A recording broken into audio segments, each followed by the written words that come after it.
கடவுளே இன்றைக்கி வந்து ரொம்ப நாளுக்கு அப்புறம் வீடியோ பண்ண வந்திருக்கிறேன். அதனால் வியூஸ்க்கு வேண்டி தான் இந்த வீடியோ பண்ணுறேன். ஸோ 3 டீம் கிட்ட என்னை அடி வாங்காமல் பார்த்துக்க.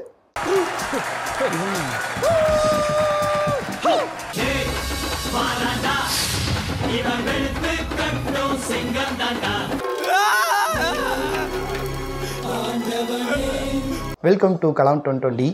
இன்றைக்கி வந்து பார்த்திங்கன்னா நம்ம ஆதித்யா வந்து செஸ்ஸு கேம்ஸ்லாம் இருப்பார். பட் இன்றைக்கும் சண்டேயும் அவனுக்கு ஆஃபீஸ் வச்சு கொடுமைப்படுத்துறதுனால அவன் ஆஃபீஸ் போயிருக்கிறான். இந்த வாட்டி நானும் தனியாக பேசுகிறேன். பட் அடுத்த வாட்டிலேருந்து அவனையும் கூட கூப்பிட்டு இந்த வீடியோ வந்து அவனை இன்க்ளூட் பண்ணிடலாம். ஸோ இன்றைக்கி வந்து பார்த்திங்கன்னா இந்த சிஎஸ்கே ஆர்சிபி மும்பை இந்த மேட்ச் பற்றி தான் நம்ம பேச போகிறோம். இந்த 3 பேரை பற்றி சொல்கிறதுக்கு முன்னாடி ஆர்சிபிக்கு கங்க்ராச்சுலேஷன்ஸ், நீங்கள் வந்து 2வது கப்பு வாங்கிட்டீங்க. நம்ம ஜெயிச்சிட்டோமா, கப்பு வாங்கி வைப்பாலாம். சின்னசாமி ஸ்டேடியத்தில் நடந்த மேட்ச்சே அவங்க வந்து கப்பு ஜெயிச்சதை விட பயங்கரமான வின்னு அப்படின்னு சொல்லி அத்தனை போஸ்ட் போட்டு கொண்டாடிட்டு இருந்தாங்க. இப்போ வந்து சேப்பாக்கிலே ஜெயிச்சிட்டாங்க. ஸோ டெய்லி ஷெட்யூல் போட்டு கொண்டாடுறதுக்கான வாய்ப்புகள் நிறையவே இருக்குது. பரவாயில்ல, நமக்கு தேவை தான். ஏன்னா இந்த மேட்ச்குள்ளார போகிறது முன்னாடி 2 டெம்ப்ளேட்டை பற்றி பேசுகிறேன். மும்பை கூட விளையாடும்போது ஒரு டெம்ப்ளேட் இருக்குது, மயில்சாமி டெம்ப்ளேட்னு ஒன்று.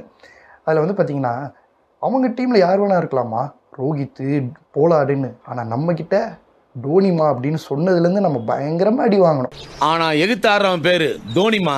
அதே மாதிரி இப்போது ட்விட்டரில் வந்து புதுசாக ஒன்று ஸ்டார்ட் பண்ணாங்க. எஸ்கேவியும் விஜய் அவர்களையும் வச்சு ஒரு மீம் போட்டாங்க. அதுக்கப்புறம் வாங்கினோம் பாருங்கள் நம்ம ஒரு அடி. இப்போ எனக்கு தெரிஞ்ச அடிக்கடி இது யூஸ் ஆகும்னு நினைக்கிறேன்.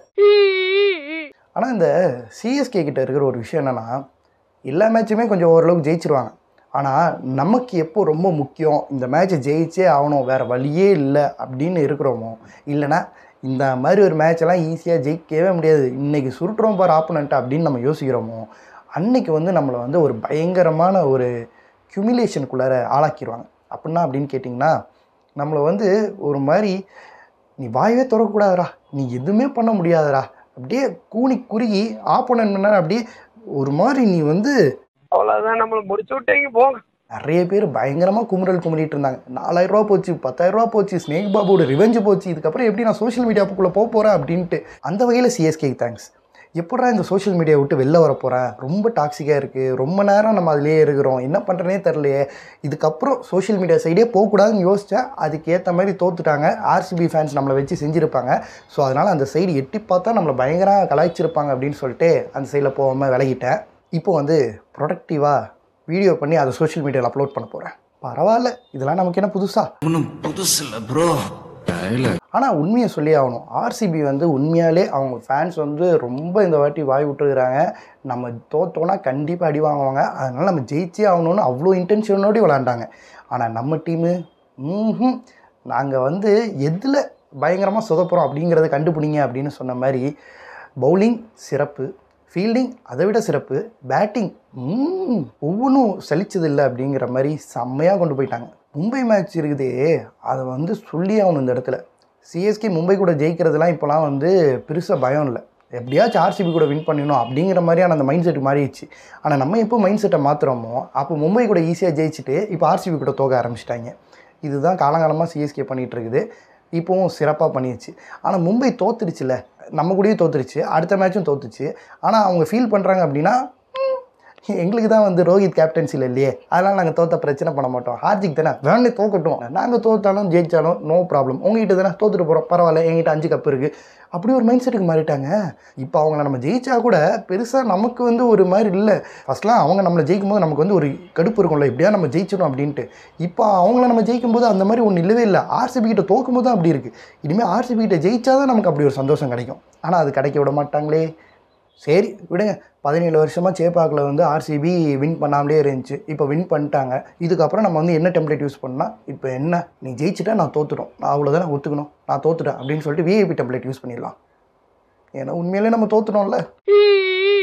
குமுறல்கள்லாம் ஒரு சைடில் விட்டுட்டு நாங்கள் எங்கே மேட்சை தோற்றோம் தெரியுமா? ஃபஸ்ட்டு 2வது ஓவரில் அஸ்வின் கிட்ட பால் கொடுத்தாங்கல்ல அப்போவுமே, ஏன்னா அதுலேயே வந்து பார்த்திங்கன்னா ரன்ஸ் பறக்க ஆரம்பிச்சிச்சு. அஸ்வினால் ஒரு மேஜிக் எப்பவுமே க்ரியேட் பண்ண முடியும், அதை வந்து க்ரியேட் பண்ண முடியல. அங்கேயே வந்து ஒரு சொதப்பல் ஸ்டார்ட் ஆகிடுச்சு. ஈஸியான கேட்செல்லாம் ட்ராப் பண்ணி கொஞ்சம் ஃபீல்டிங்கில் மிஸ்டேக் பண்ணி ஜடேஜா கிட்ட வந்து எப்பவுமே அப்படி பறந்து வந்து எடுத்தால் கூட பால் கையில் மாட்டோம். அன்றைக்கி அவர் உருண்டு வந்து எடுத்தார், அப்போ கூட கையில் மாட்டலை. அந்த மாதிரி விஷயங்கள்லாம் நடந்துச்சு. ஸோ அப்போவுமே வந்து நமக்கு கொஞ்சம் கெட்ட நேரம் ஸ்டார்ட் ஆயிடுச்சுன்னு எனக்கு தெரிஞ்சு போச்சு. அப்புறம் பேட்டிங்கில் மொத்தமாக புதைச்சிட்டாங்க. அதுலேயும் முக்கியமாக வந்து இப்போது டீம்லேயே எல்லாருமே கொஞ்சம் ஸ்ட்ரகிள் தான் பண்ணாங்க. எல்லாமே ஒத்துக்கிட்டு தான் ஆகணும்.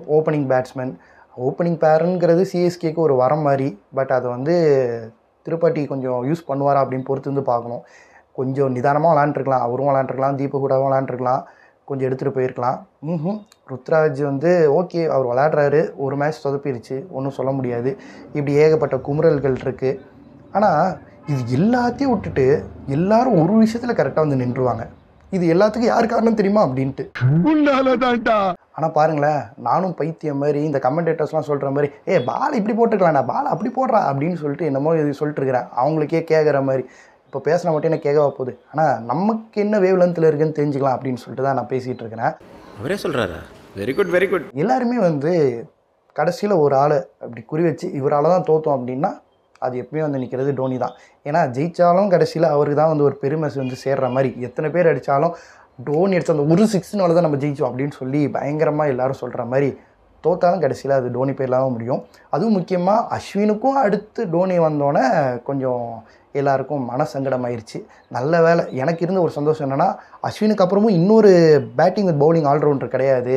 இருந்தாங்கன்னா கண்டிப்பாக அவரையும் இறக்கி விட்டு தான் நம்ம தலை இறங்கியிருப்பார். அப்படிங்கிறதுனால எனக்கு ஒரு சந்தோஷம் இருந்துச்சு. என்னம்மா இப்படி தப்பு பண்ணுறீங்களாம்மா? ஏன் வந்து எல்லோரும் எம்எஸ்டியை சொல்கிறாங்க அப்படின்னா, கடைசியில் அவர் வந்து காட்டின ஒரு இன்டென்ஷன் கூட வச்சுக்கலாம். ஏன்னா கடைசியில் தோக்க தான் போகிறோன்னு தெரிஞ்சதுக்கப்புறம் 6-4ன்னு பறந்துச்சு. அவர் ஒரு சின்ன கேமியா கொடுத்தாரு.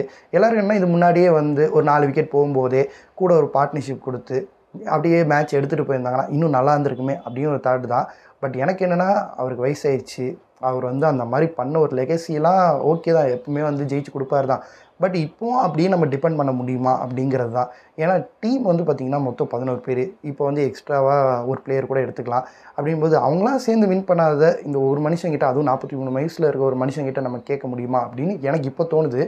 அப்புறம் எதுக்கு டீமில் வச்சுக்கிறீங்க, அவரை விட்டுட்டு இன்னொரு யங்ஸ்டர் எடுக்கலாம்ல அப்படின்னு கேட்டிங்கன்னா, சம்டைம்ஸ் அவர் கிரியேட் பண்ணுற ஒரு சின்ன மிராக்கிள்ஸ் கூட இருக்கலாம். உங்களுக்கு வயசாகலை அப்படி என்ன மிராக்கிள் அப்படின்னு கேட்டிங்கன்னா, ஜிடிக்கு ஆப்போசிட்டாக ஃபைனல் விளையாடும்போது சுமன் கில்லோட அந்த ஸ்டம்பிங்கில் ஒரு விக்கெட் எடுத்தது. ஒரு 3 6 போன வருஷம் மும்பைக்கு எதிராக அடித்து அது மூலிமா அந்த ஒரு 3 6 தான் நமக்கு ஒரு டிஃப்ரென்ஸை உண்டாக்குனது. ஏன் இத்தனைக்கும் நேற்றும் அதுக்கு முந்தின மேட்ச்லேயும் வந்து பெரிய டிஃப்ரென்ஸை கொண்டு வந்தது டோனி அவங்களோட ஸ்டம்பிங் தான். ஸோ அதுக்கப்புறம் சின்ன சின்ன கேப்டன்சிலாம் அந்த சேஞ்சஸ்ஸு, அதுக்கப்புறம் கடைசியில் ஒரு சின்ன கேமியோ, இந்த மாதிரி விஷயங்கள் தான். பட் வந்து பார்த்திங்கன்னா, இது ஒரு டீமுக்கு பெஸ்ட்டாக அப்படின்னு கேட்டிங்கன்னா கிடையாது தான். ஏன்னா அதை தாண்டி இன்னும் நிறைய விஷயங்கள் பண்ணணும். முக்கியமாக வந்து அவர் பேட்டர் அப்படிங்கிறதுனால, அதுவும் ஃபினிஷர் அப்படிங்கும்போது கண்டிப்பாக வந்து மேட்ச்சை முடிச்சு கொடுக்குறதுக்கு சில விஷயங்கள் பண்ணணும். எப்படி வந்து டெல்லி அண்டு மற்ற டீம்ஸ்லலாம் கடைசியில் கூட ஒரு பிளேயர்ஸ் வந்து அடித்து கொடுக்குறாங்களோ, அந்த மாதிரி நம்ம டீம்லேயும் டோனி அவர்கள் அடிக்கணும், இல்லை டோனி இடத்துல இன்னொரு ஃபினிஷரை நம்ம வந்து உருவாக்கி அந்த மாதிரி அடிக்க வைக்கணும் அப்படின்னு நமக்கு ஒரு தாட் வரலாம். பட் வந்து பார்த்திங்கன்னா வேறு வழியே கிடையாது. எல்லா இடத்துலையுமே ஒரு மார்க்கெட்டிங் இருக்கும், ஒரு பிஸ்னஸ் இருக்கும். அந்த வகையில் வந்து இப்போதைக்கு டோனியை வச்சு எவ்வளோ பிஸ்னஸ் பண்ண முடியுமோ அவ்வளோ தூரத்துக்கு எல்லோரும் பிஸ்னஸ் பண்ணிகிட்ருக்காங்க. அவரும் வேறு வழியே இல்லை, இது கோஆப்ரேட் பண்ணிட்டு போயிட்டுருக்காரு. ஆனால் இதெல்லாம் பெஸ்ட்டாக, இது வந்து ஒரு மேட்ச்சுக்கு பெஸ்ட்டாக அப்படின்னு கேட்டிங்கன்னா நம்ம எப்படி பார்க்கணுங்கிறத பொறுத்து இருக்குது. சில பேர் வந்து எனக்கு கிரிக்கெட் தான் உயிர், கிரிக்கெட்டில் இந்த மேட்ச்சில் ஜெயிச்சே ஆகணும் அப்படின்னு சில பேர் இருப்பாங்க. சில பேர் டோனியை வந்து நான் பார்த்துட்டா போதும், எப்படி நமக்கு பிடிச்ச ஸ்டாரோட நேமையோ இல்லை அவரை ஸ்க்ரீனில் பார்த்துட்டா போதும், எவ்வளோ காசுனாலும் பரவாயில்ல அப்படின்னு தோணுதோ அந்த மாதிரி சில பேர் இருப்பாங்க. சில பேர் வந்து டோனி வந்து கடைசியில் ஒரு 2-3 6 கொடுத்துட்டா அதை பார்த்துட்டோமா, சந்தோஷமாக இருந்துட்டோமா அப்படின்னு இருப்பாங்க. இன்னும் சில பேர் வந்து அதெல்லாம் எனக்கு தேவையில்லை, சிஎஸ்கேயோட லெகசி தான் முக்கியம் அப்படின்ற மாதிரி இருப்பாங்க. ஆனால் இதெல்லாம் நமக்கு ரொம்ப முக்கியமா அப்படின்னு கேட்டிங்கன்னா கிடையாது தான். அப்ப எதுதான் முக்கியம்? எதுவுமே முக்கியம் இல்லடா. நாட்டில் அவரோட 1008 வேலை இருக்கு, போய் வேலையை பாருங்க. நம்ம பாட்டுக்கு அதில் நமக்கு என்ன காசாக வரப்போகுது சொல்லுங்கள், எதுவுமே நமக்கு வரப்போகிறது இல்லை. பட் இருந்தாலும் ஒரு சிஎஸ்கே மேட்ச் நம்ம ஜெயிக்கிறோம் அப்படிங்கும்போது நமக்கு ஒரு சந்தோஷம் ஏற்படுது. இப்போ சிஎஸ்கே திடீர்னு கடைசி ஓவரில் ஒரு 4 அடித்து ஃபைனலில் கப்பு வாங்கும்போது நமக்கு ஒரு சந்தோஷம் ஏற்படுது.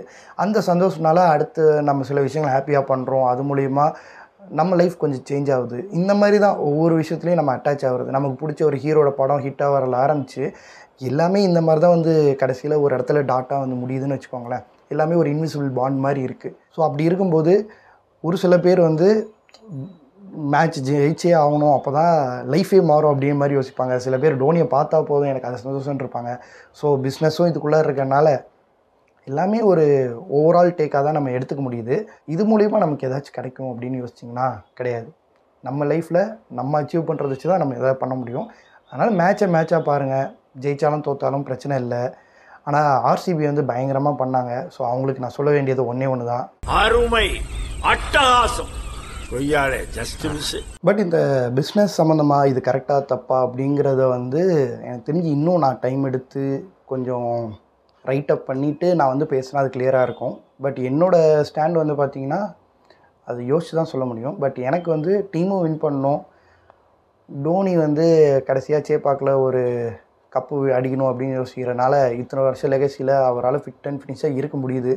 நினச்சா முன்னாடியே வரலாம், அடிக்கலாம், வின் பண்ணலாம் தான். அப்படி வந்திருக்கலாம் அப்படிங்கிறது தான் என்னோடய தாட்டு. சப்போர்ட் பண்ணுறேன்னா சிஎஸ்கேக்கு சப்போர்ட் பண்ணுறேன், டோனி சப்போர்ட் பண்ணுறேன். பட் இது கரெக்டானு கேட்டிங்கன்னா அட்லீஸ்ட் அஸ்வினுக்கு முன்னாடியாச்சும் வந்து ஓரளவுக்கு மேட்ச் வந்து இன்னும் கொஞ்சம் கூட க்ளோஸாக கொண்டு போய் கூட தோற்றுருந்தா கூட பெருசாக இருந்திருக்காது. பட்டு நம்ம சொல்லணும் அப்படின்னா எல்லாத்தையும் தான் சொல்லணும், டோனியை மட்டும் சொல்ல முடியாது. ஏன்னா ஃபஸ்ட்லேருந்து வந்த பிளேயர்ஸ் யாருமே பெருசாக இன்டென்ஷன் காட்டல. ஒரு பேட்டிங்லாம் வந்து பார்த்திங்கன்னா டோனி வந்து ஒரு 6 அடிக்கிறது முன்னாடி வரைக்கும் எல்லாம் மையான அமைதியில் இருந்தாங்க. அதுவும் ஓன் கிரவுண்டில் அவ்வளோ அமைதியாக ஒரு டீம் வந்து உட்கார வைக்குது அப்படின்னா அதில் ஒரு இதுவுமே கிடையாது. ஸோ அவங்க அங்கே ஒரு ஏதோ ஒரு டஃப்னஸ் கொடுக்குறாங்கன்னு தெரிஞ்சிருந்தால் கூட எல்லோரும் ஓரளவுக்கு கத்தி என்கரேஜ் பண்ணியிருப்பாங்க. பட் எதுவுமே இல்லைன்னு போது வேறு என்ன பண்ண முடியும்? அதை கண்டிப்பாக மேனேஜ்மெண்ட் மாற்றி தான் ஆகணும். வெறும் ஒரு பிஸ்னஸ் சைடாக மட்டும் பார்க்காம அதை தாண்டி டோனியும் ஜடேஜாவையும் இன்னும் டாப் ஆஃப் த ஆர்டரில் இறக்கி இந்த மாதிரி சில விஷயங்கள் மாற்றலைன்னா சிஎஸ்கே ஃபேன்ஸ்க்கு கொஞ்சம் நாளில் அடிகள் பலமாக உள்ளதான் செய்யும்.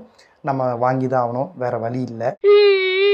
ஆல்ரெடி வந்து பார்த்திங்கன்னா இந்த வீடியோ ரொம்ப லென்த்தாக போயிட்டுருக்கு. பட் இந்த இடத்துல இந்த வன்மத்தை நான் கொட்டியே ஆகணுமா அப்படின்னு கேட்டிங்கன்னா கண்டிப்பாக எனக்கு கொட்டியே ஆகணும். எனக்கு வேறு வழி இல்லை. இந்த தமிழ் கமெண்டேட்டர்ஸ் அவங்க சொல்கிற விஷயங்கள் எல்லாமே வேறு. படிக்கல் வராரு வந்து வளர்றாரு இல்லைங்கிறது வேறு. லைட்டாக ஒரு கமெண்டேஷன் என்ன சொல்லணும், இவங்க வளர்றாங்க, இவங்க வராங்க, நல்லா பண்ணுவாங்களா இல்லையா, இவங்க ஸ்டாட்டஸ் வந்து இப்படி இருக்குது இவ்வளோதானே சொல்லணும். அவனெல்லாம் எதுக்குடா பிளேயிங் லெவலில் எடுத்துகிட்டு விளையாடவே மாட்டானா அப்படின்னு சொல்லிட்டு ஓப்பனாக ஒரு கிரிட்டிசேஷன் இப்படி வைக்கும்போது எப்படி இருக்கும்? அதுக்கேற்ற மாதிரி அவன் வந்தோடனே அடுத்த பாலில் 6 அடித்து ஒரு சின்ன கேமியா கொடுத்து எல்லோரும் வந்து ஒரு கேமியா கொடுத்து ஒரு நல்ல செட்டப் பண்ணி பேட்டிங்லேயும் சூப்பராக பண்ணி ஃபீல்டிங் பவுலிங்லேயும் செமையாக பண்ணி நம்மளை தூக்கி சாப்பிட்டு போயிட்டாங்க. வன்மங்கள்ங்கிறது நம்ம பேசுகிறது ஓகே, பட் அந்த ஒரு பொசிஷனில் இருக்கிறவங்களும் அதே மாதிரி ஒரு மாதிரி பேசுகிறது கரெக்டாக அப்படிங்கிறது ஏற்றுக்க முடியாத ஒரு விஷயம். ஆனால் சில டைமில் வந்து பார்த்திங்கன்னா நல்ல பிளேயர்ஸ் சாண்டர் வந்து நம்ம பெஞ்சில் உட்கார வச்சதாக இருக்கட்டும், இப்போ கான்வே உட்கார வைக்கிறதா இருக்கட்டும், இந்த மாதிரி விஷயங்கள்லாம் நடக்கும்போதெல்லாம் சிஎஸ்கே உங்களுக்கு ஆகணும் அப்படிங்கிற மாதிரி தோணும். பட் இருந்தாலும் அது கடைசியில் டீம் மேனேஜ்மெண்ட் எல்லாம் பண்ணுறது தான். ஆனால் ருத்ராஜ் அந்த கேப்டன்சியும் கொஞ்சம் சேஞ்ச் பண்ணி ஃபுல்லாக அப்பப்போ வந்து எம்எஸ்டி கிட்ட வந்து ரொம்ப டிபெண்ட் ஆகாமல் கொஞ்சம் அவரே முடிவு எடுக்கிற விஷயங்கள்லாம் ஸ்டார்ட் பண்ணணும். டோனியெல்லாம் வந்து பார்த்திங்கன்னா நீங்கள் எப்போ இறங்க பரவாயில்ல, நீங்கள் அடிங்க, அவுட் ஆனால் பரவாயில்ல, நான் பார்த்துக்கிறேன் அப்படின்னு சொல்லி சில விஷயங்கள் பண்ணலாம். இந்த மாதிரி கொஞ்சம் டேக் ஓவர் பண்ணி பண்ணணும். அப்புறம் டிஆர்எஸ் எடுக்க சொன்னால் தலை சொன்னோன்னே எடுக்கணும் அப்படின்னு இல்லை, கொஞ்சம் யோசித்து அவருக்கு தோணுச்சுன்னா எடுக்கலாம். சீனியரை மதிக்கக்கூடாது அப்படிங்கிறது கிடையாது. ஒரு கேப்டனாக அவர் அந்த டெசிஷன் எடுக்கிறாரு, யோசிச்சு எடுக்கிறார் அப்படிங்கிற மாதிரி போகும். சம்டைம்ஸ் எனக்கு அவர் சொன்னோன்னே ஓகே அவர் சொல்லிட்டார் நம்ம பண்ணி ஆகணும் அப்படிங்கிற மாதிரி இருக்குதோ அப்படின்னு ஒரு தாட்டும் எனக்கு இருக்குது. இதெல்லாம் எதுக்கு சொல்கிறேன்னு எனக்கே தெரில, ஆனால் சொல்லின்னு இருக்கிறேன். அண்டு வந்து பார்த்திங்கன்னா நாங்கள் வந்து சிஎஸ்கே ஆந்தம் அப்படின்னு சொல்லிட்டு ஒரு சாங் பண்ணோம். அந்த சாங்கோட லிங்க் வந்து டிஸ்கிரிப்ஷன் வந்து கீழே கொடுக்குறேன். அசிஸ்டன்ட் டேரக்டர்லாம் நான் ஒர்க் பண்ணேன், அண்டு கொஞ்சம் எடிட்டிங்கும் நான் பண்ணேன். ஸோ மறக்காமல் அதை போய் பாருங்கள்.